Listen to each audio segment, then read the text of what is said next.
하나님 말씀 잠언서 24장 15절로 22절 말씀입니다. 구약성경 잠언서 24장 15절부터 22절 말씀. 제가 가지고 있는 성경은 구약성경 937페이지입니다. 15절을 제가, 그다음에 16절 여러분이 이렇게 교독하시고 우리 22절은 함께 보도록 하겠습니다. 15절 먼저 제가 읽습니다. 악한 자여 의인의 집을 엿보지 말며 그가 쉬는 처소를 헐지 말지니라. 의인은 이 몸은 넘어질지라도 다시 일어나려니와 자기는 재앙으로 말미암아 엎드러지느니라. 네 원수가 넘어질 때에 즐거워하지 말며 그가 엎드러질 때에 마음에 기뻐하지 말라.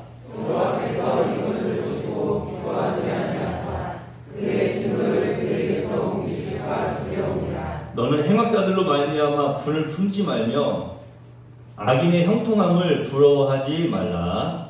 그래서 행악자는 장애가 없겠고 악인의 등불은 꺼지리라. 내 아들아, 여호와와 왕을 경외하고 반역자와 더불어 사귀지 말라. 그래서 그들의 재앙은 속히 임하리니 그 둘의 멸망을 누가 알랴. 아멘. 내 올교회는 사람을 살리고 고치고 키우는 교회입니다. 큰 소리로 한번 외쳐봅시다. 사람을 내 올교회 할렐루야. 옆에 계신 분들 한번 바라보시죠. 하나님은 당신을 사랑하십니다. 말씀 듣고 은혜 받으세요. 할렐루야. 오늘 잠언서 24장 15절로 22절 말씀을 가지고 넘어졌으면 일어나라 라는 제목으로 잠시 이 말씀을 살펴보려고 합니다. 넘어질지라도 일어나라. 넘어졌으면 일어나라. 한번 옆에 계신 분들 한번 바라보시고 먼저 축복하고 넘어가시죠. 굉장히 큰 축복이에요. 예. 넘어질지라도 일어나십시오. 오늘 잠언서의 말씀을 통해서 실패에 대비하는 그런 교훈을 제가 전하고자 합니다. 사실 얼핏 보면은 성공보다 실패가 더 많아요. 무엇을 성취하는 것보다 어떤 일에 대해서 실망이 더 많은 것 같습니다. 잘 되는 일보다 잘 안 되는 것도 사실 더 많습니다. 그런데도 우리 주변에 보면은 서점에도 보면은 성공을 위한 몇 가지 비법, 비결 이런 거 있어요. 성공하는 사람들의 몇 가지 습관 이런 것들, 아주 성공에 대한 책, 성공에 대한 이야기들은 많이 있어요. 그런데 실패에 대한 교훈은 좀 적은 것 같아요. 사실 예를 들어서 내가 이렇게 실패했을 때는 이런 방법이 좋더라, 이런 어떤 그런 책들도 좀 있으면 좋겠는데, 물론 고난을 극복하라 이런 그런 책의 제목들도 있고 하지만, 제가 볼 때에는 성공을 위한 교훈은 사실 많은데 실패에 대한 교훈은 좀 적은 것이 사실이다. 우리 하나님의 사람들에게 있어서 이 실패에 대한 교훈과 훈련이 절실히 필요한 것을 이 시대를 살아가면서 더욱더 잘 느끼게 됩니다. 여러분, 보통 어떤 일반적인 사람과 뭔가 사람들이 말하는, 소위 말하는 성공, 또 성취하는, 이루는 사람의 차이가 무엇이냐? 제가 볼 때는 그것을 딱 한마디로 요약한다면 이거인 것 같아요. 넘어졌다가 일어나느냐? 넘어졌다가 일어나지 못하고 그냥 엎드린 상태 그대로 일어나지 못하는 사람의 차이, 그것이 바로 뭔가 이루는 사람과 이루지 못하는 사람의 차이인 것 같아요. 그러니까 성공하는 사람과 실패하는 사람의 차이, 여러분 잘 기억하십시오. 이걸 딱 마음속에 새기고 머릿속에 우리가 딱 기억을 하면서 이 말씀을 드려야 돼요. 넘어졌다가 일어나는 사람, 넘어졌을 때 그냥 엎드러진 상태 그대로 일어나지 못하는 사람, 그 차이라고.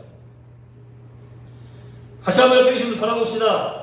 자꾸 바라보고 자꾸 이야기도 하고 눈도 마주치고 그래야 돼요. 그래 안 졸려요. 눈을 마주치시고, 당신은 어떤 사람입니까? 오늘 잠언서 24장 이제 우리가 15절부터 22절 말씀을 함께 살펴봤는데, 먼저 오늘 본문 15절에 보니까 의인을 해치기 위해서 매복하지 말라라는 교훈이 있어요.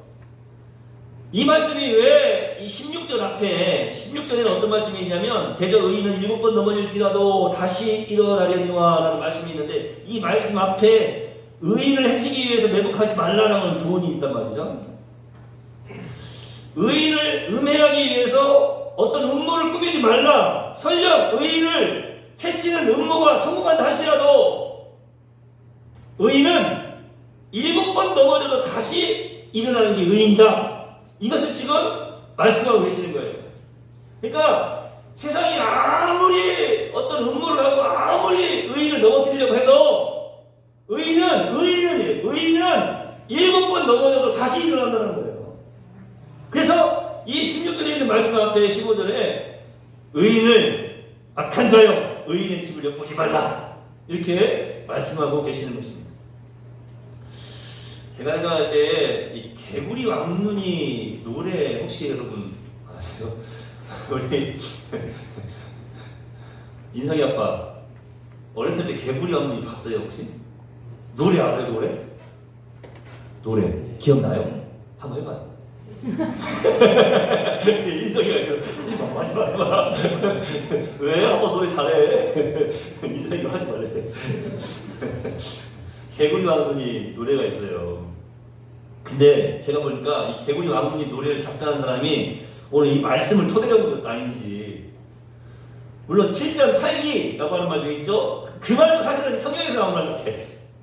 7번 넘어져도 다시 일어나려는 것. 그러니까 7번 넘어졌다가 아니에요. 7번 넘어질지라도예요.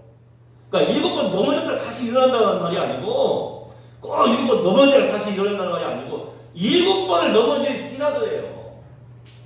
그러니까 이 침략하는 것이 완전한 꽉 찬 수, 이게 온전한 수라고 생각한다면 아무리 넘어질지라도 다시 일어난다라고 하는 것을 말씀하고 있는 것입니다. 이 개구리 왕눈 이 노래 보니까 막 지금 막 아시는 분들은 막 머리에서 떠오를 거예요. 개구리 소년 빰빰. 아시네? 우리 어른들 하시네. 빰빰빰 그러시네. 개구리 소년 빰빰빰 그러거든. 거기서 뭐라고 하냐면 7번 넘어져도 일어나라 이렇게 울지 말고 일어나 빰빰빰 그러거든. 그 다음에 우리 그리스도인들은 거기다 다음에 가사를 바꿔야 돼. 피리를 불어, 피리를 불어. 뱀 나오게. 피리를 불지 말고 기도를 하여라 빰빰빰 해야 된다. 울지 말고 일어나 빰빰빰 기도를 하여라 빰빰빰. 제가 다음 주에 물어볼 거예요. 지난주에 말씀 듣고 어떤 말씀이 기억이 납니까? 그럼 여러분 모두가 막 거의 다 빰빰빰 그러실지 모르겠어요. 이것만 또 기억이 남으면 하여튼 이거라도 기억이 좀 남으시겠어요. 7번 넘어져도 일어나라. 악인은 재앙을 당하면 엎드려서 일어나지 못하지만 의인은 반드시 일어나기 때문에 의인을 해치기 위해서 음모에 만약 소용이 없다라고 말씀하고 계시는 것입니다. 이게 이제 삶의 여유예요. 우리 그리스도인들의 삶의 여유. 여러분 의인입니까? 제가 지난주에 우리가 참 받은 은혜가 얼마나 큰지 말씀드리지 않았습니까? 받지 못할 것을 받은 거예요. 우리가 그 은혜를 받았는데 그 사람이 누굽니까? 예수를 구주로 믿는 사람이라고 말씀드리지 않았어요? 그 사람이 누구예요? 하나님께서 인정하시는 의인이에요. 의인. 사실 제가 부분만 바꾸고 말씀만 제목만 살짝 바꿨을 뿐이지 지난주에 이어서 지금 말씀 계속해서 전해드리고 있는 거예요. 여러분 의인이 누구냐고. 의인이 예수 믿는 나. 그러니까 우리가 이 말씀을 들으면요 막 열의가 생긴다니까요. 의인을 해치기 위해서 아무리 음모해봤자 소용이 없어. 그것도 내가 한 말이 아니에요. 하나님께서 말씀해 주신 거예요. 그러니까 이 말씀 드리면 우리가 세상에 여러 가지 음모들로 인해서 또 여러 가지 힘들고 어려운 그런 상황들로 인해서 괴로워할 필요가 사실 있다 없다? 없더라고 하는 거예요. 좀 자신감을 좀 가지세요. 여유가 좀 생깁니다. 하나님의 살아계시되어 자신감을 가지시길 예수님의 이름으로 축원해드립니다. 할렐루야! 자 보세요. 악인에게 의인을 해치지 않도록 주의하라고 하는 교훈이 바로 15절에 있다면 이어서 17절 말씀에는 내 원수가 넘어질 때에 라는 말씀이 있어요. 그러니까 악인이 망할 때에 기뻐하지 말라고 하는 교훈이 있습니다. 자 이게 참 재미있는 말씀이에요. 이 본문이요 연구하면 할수록 하나님 말씀 연구하면 할수록 참 너무나 참 멋져요. 왜냐하면 16절에 대저 의인은 7번 넘어질지라도 다시 일어나려니와 하는 말씀 앞에 악인들한테 의인을 해치려고 음모하지 말라라고 말씀을 하세요. 그런데 악인들한테만 말씀하시는 것이 아니라 의인인 우리들한테도 악인에 대한 우리의 태도와 우리의 삶이 어떠해야 되는가를 말씀을 해주시는 거예요. 뭐라고 말씀하시냐면 네 원수가 넘어질 때에 즐거워하지 말라라는 거예요. 그가 엎드러질 때에 마음을 기뻐하지 말라라고 하는 거예요. 그래서 이 말씀을 먼저 짚어봐야 돼요. 자, 우리가 세상의 어떤 악한 것들의 어떤 음모에 대해서, 세상의 음모에 대해서 우리는 의인이기 때문에 여유를 가지고 자신감을 가질 수 있다고 한다면 너무나 그 자신감이 지나쳐가지고 교만에 이르지 않도록 하시기 위해서 하나님께서 이 말씀을 지금 허락해 주시는 거예요. 원수가 망할 때 우리가 기뻐하는 것을 우리 하나님은 원하시지는 않습니다. 사실 사람 가운데에서 우리 믿음의 선배들 가운데에서 하나님을 기쁘시게 하는 믿음의 선배들이 많이 있죠. 그런데 제가 볼 때 좀 성경 쭉 연구를 해보면 하나님의 그 뜻을 잘 이해했던 사람 가운데 저는 최고로 친다면 욥인 것 같아요. 욥. 발음을 잘해야지. 요 비읍 요 기억 말고요. 요 비읍이요. 요. 왜 그러냐면 사실 이게 깊이 생각해보면 이게 짜증난 일이에요. 그죠? 욥처럼 고난을 당한 사람이 있습니까? 성경에 야곱이 험악한 세월을 살았습니다. 그런데 야곱이요 욥처럼 고난을 당했습니까? 안 그래요. 그렇지 않아요.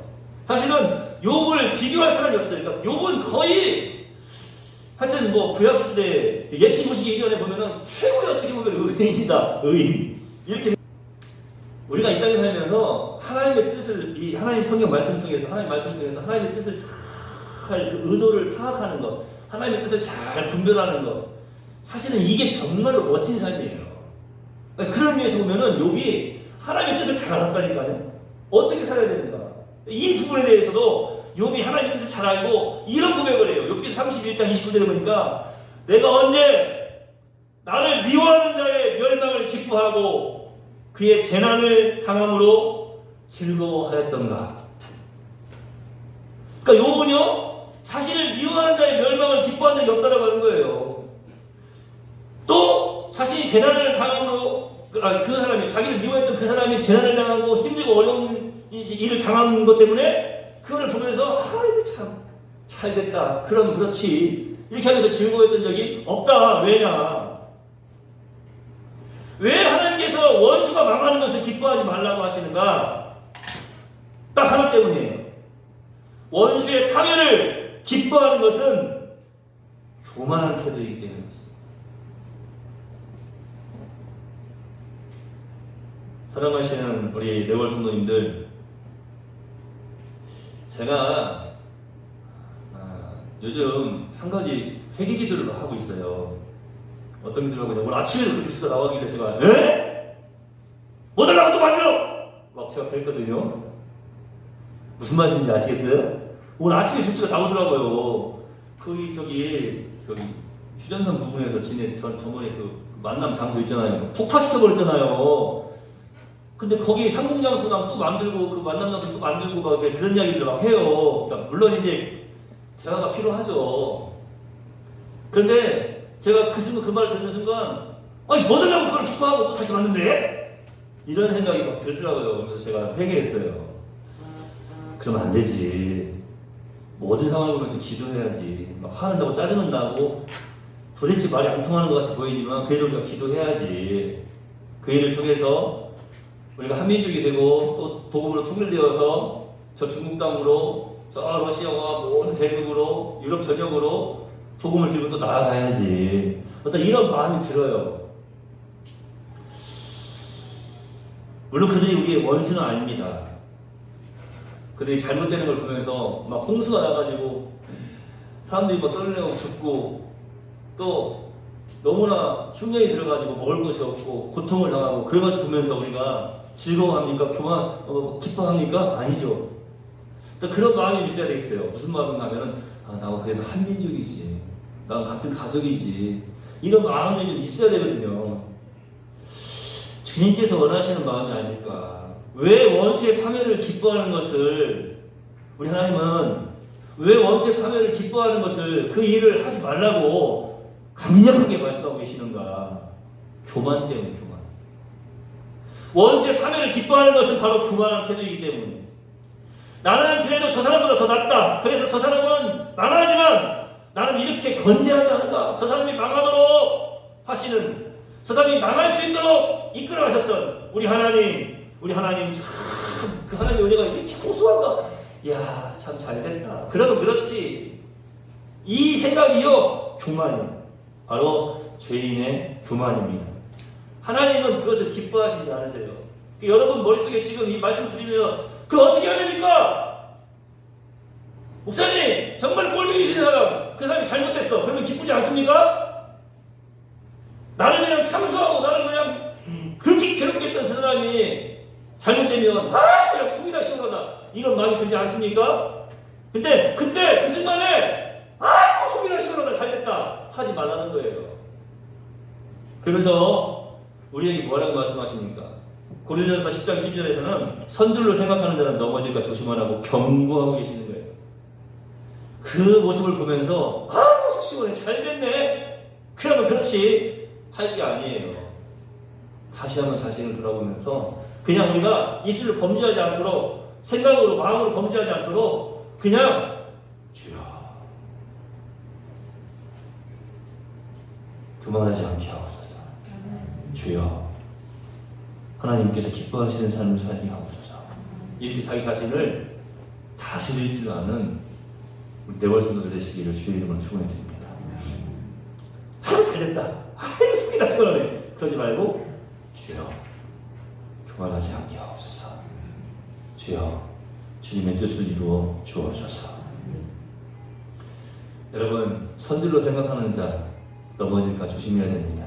여기서 먼저 오늘 본문 잠언서 24장 16절에 이제 주목을 좀 하려고 합니다. 대저 의인은 7번 넘어질지라도 다시 일어나려니 하겠어요. 사람은요 개인적으로는 뭐 범죄하기도 하고 실수하고 또 질병, 사건, 사고, 재앙 또 여러 가지 실패 등으로 자꾸 넘어집니다. 이 중에 실패라고 하는 게 뭡니까? 실패. 이것은 나의 뜻을 이루지 못하거나 어떤 것을 이루는데 미흡할 때 우리가 느끼는 감정이에요. 실패의 감정. 이루지 못한 거예요. 또 뭔가 부족한 거예요.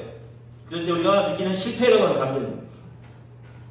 뭐 가령 직장 혹은 자녀 교육의 실패, 직장 생활의 실패, 또 시험의 낙방, 뭐 아예 뭐 떨어질 수도 있지만 예상했던 점수보다 낮았을 때에도 저희가 실패의 감정을 느끼게 되는 거죠.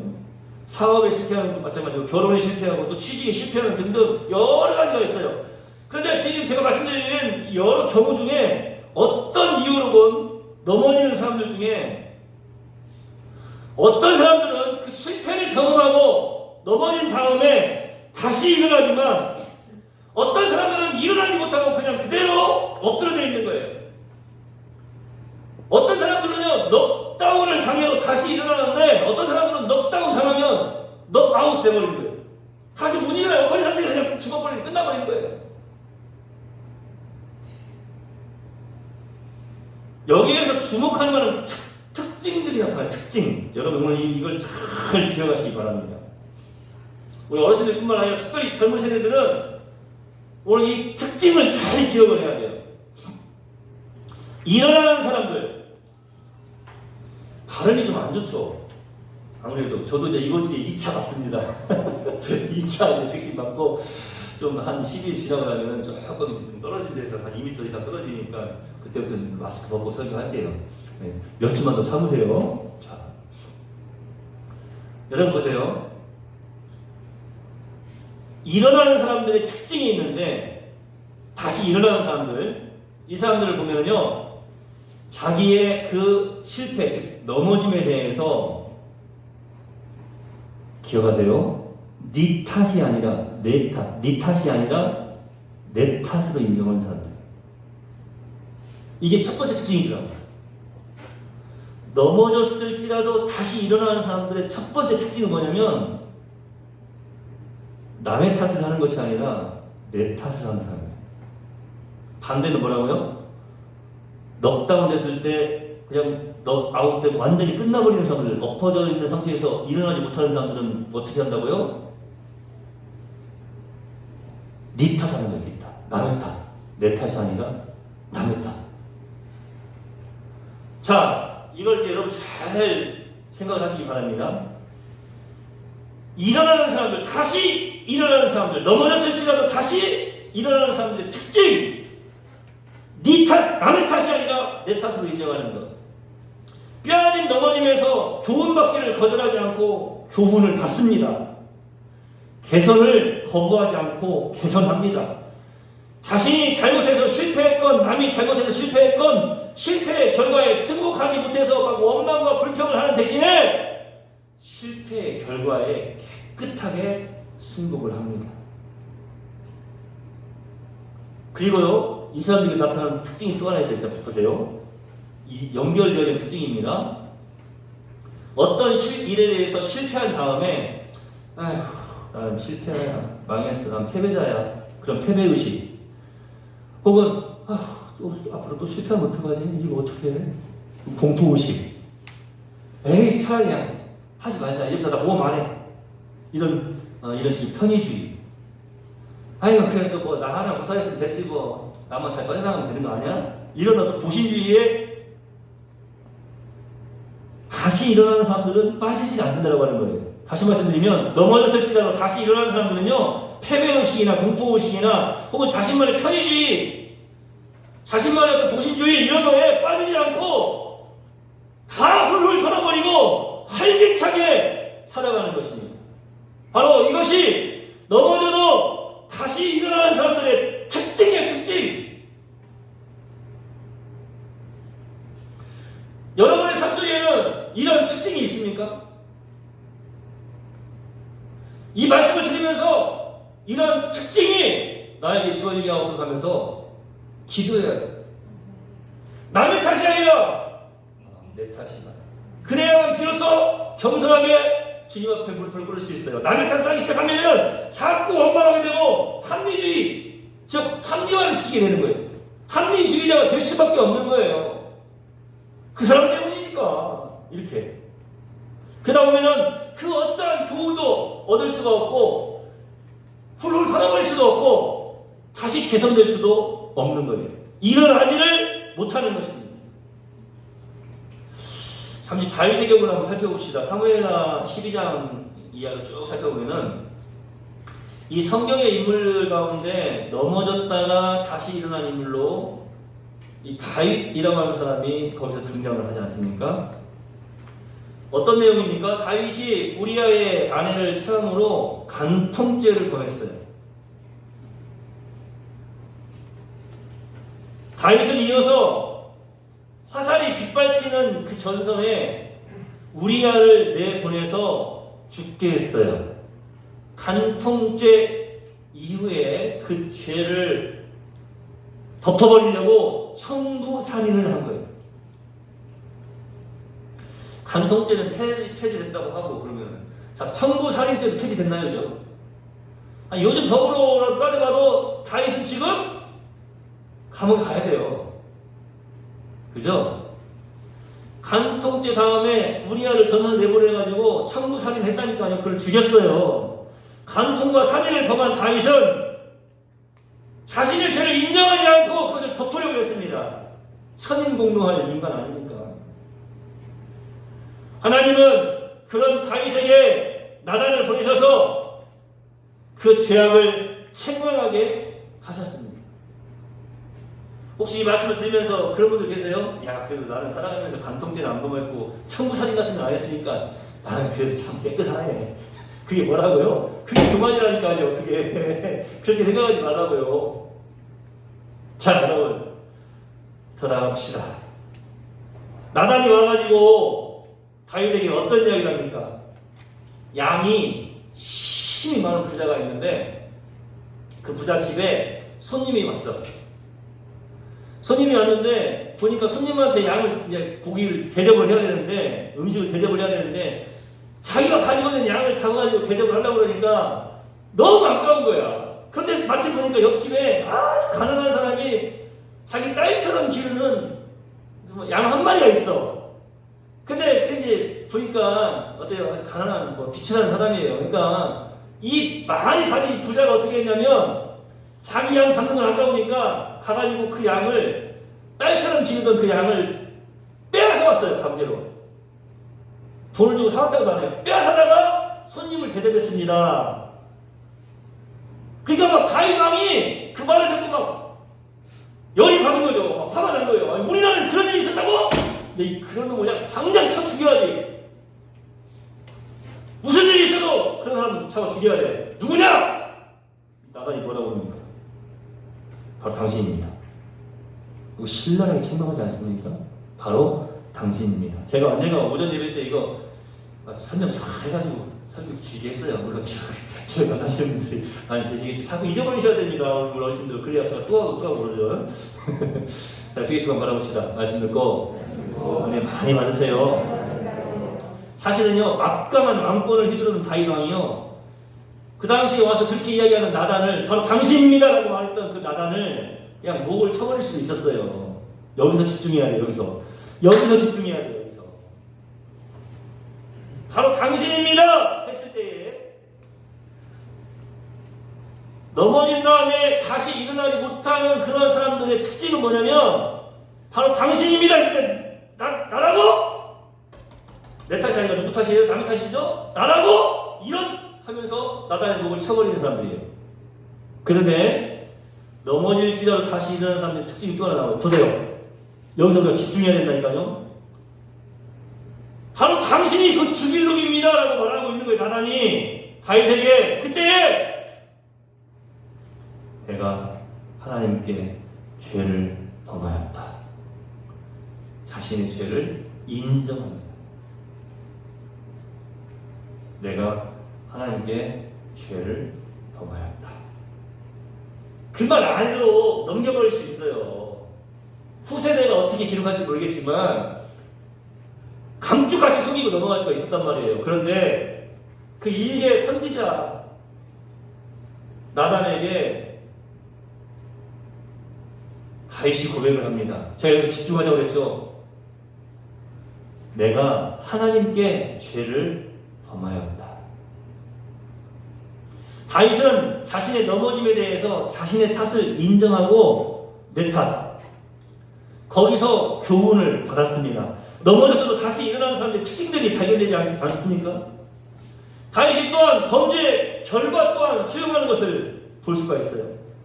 다윗이 우리아의 아내였던 바세바와 사이에 태어난 아이가 병들어가지고 죽게 되니까 그 아들을 살려달라고 하나님께 늘 간구하고 막 금식을 하면서 물 한 모금 안 먹고 계속해서 밤새도록 땅에 엎드려서 기도를 합니다. 그때 나이가 많은 연로하신 신하들이 와가지고 다윗을 막 일찍 세우려고 해도 일어나지 않습니다. 그렇게 7일이 지나가요. 7일. 일주일이 지나간 다음에 아이가 죽으니까 다윗의 신복들이 무서워가지고 아이가 죽은 것을 다윗한테 이야기하기를 두려워했어요. 저렇게 살아가는 아이가 죽었으니까 만약에 그거 이야기하면 얼마나 또 상심이 크실까 하고 어떻게 말해 하고 있는데 다윗 신하들이 수근수근하는 그 소리를 듣고 다윗이 물어봐요. 아이가 죽었느냐? 그러니까 예, 아이가 죽었습니다. 그러니까 그 다음에 다윗의 행동 보세요. 지금 조금 전까지는 아이고 제발 물 한 모금 먹지 않고 금식하면서 계속 일주일 내내 굶어가면서 기도하지 않습니까? 그런데 아이가 죽었느냐? 그러니까 네, 죽었습니다. 그러니까 바로 일어나가지고 쉽게 말해서 목욕하고 씻고 야 음식 가져가라 해가지고 막 촥 사고 차려놓고 음식을 먹어요. 그러니까 신하들이 그 모습을 보고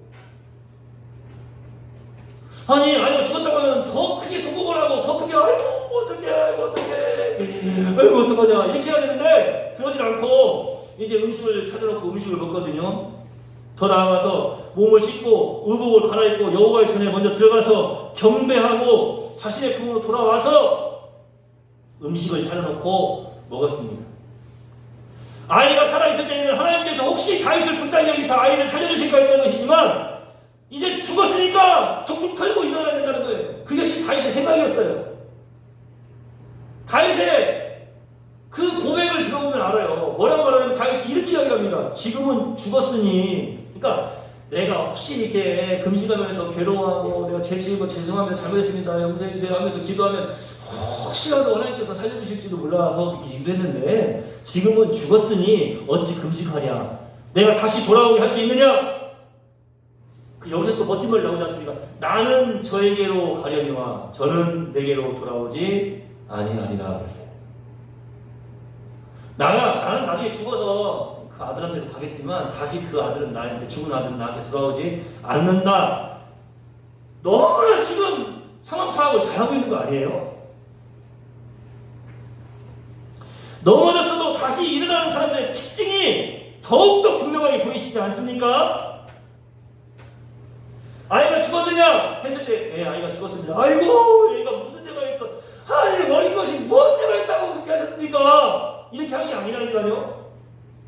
그 아이가 죽은 것은 내 탓이라고. 인정을 하는, 인정을.